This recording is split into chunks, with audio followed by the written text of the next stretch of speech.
Your renovating realtor Joe Simmons here with a different kind of project for you. While I try and figure out what we're going to do next around the house here, I thought I would tackle a little project I had with my car.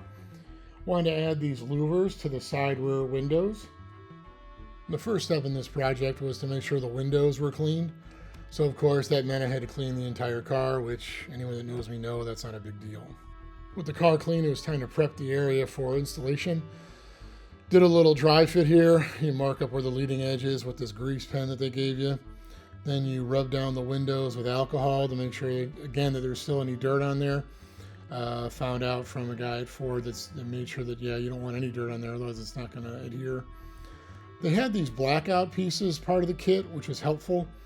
Had to wet down the window, wet down the piece there.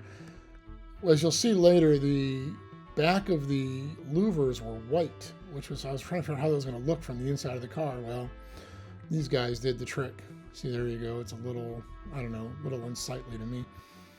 Here you had to pull back a little bit of the double-sided tape to kind of help you with the install. I already did that on one of the louvers. Here I'm doing it on the second one. The next step in the process was adding this little solution here that helped with adhesion with the two-sided tape. Basically just did it all around the area where I knew the louver was going to come in contact with the window. The Stickum was an interesting product to work with. You just had to be very careful in putting the louver against the window to start peeling off that protective striping over the two-sided tape.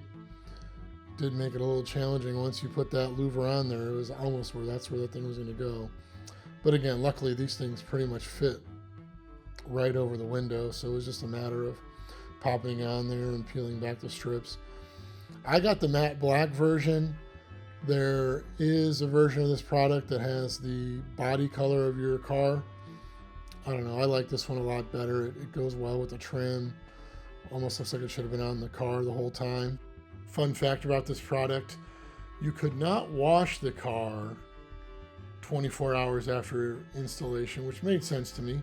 Guess you don't want to ruin any kind of potential adhesion with the tape and whatnot.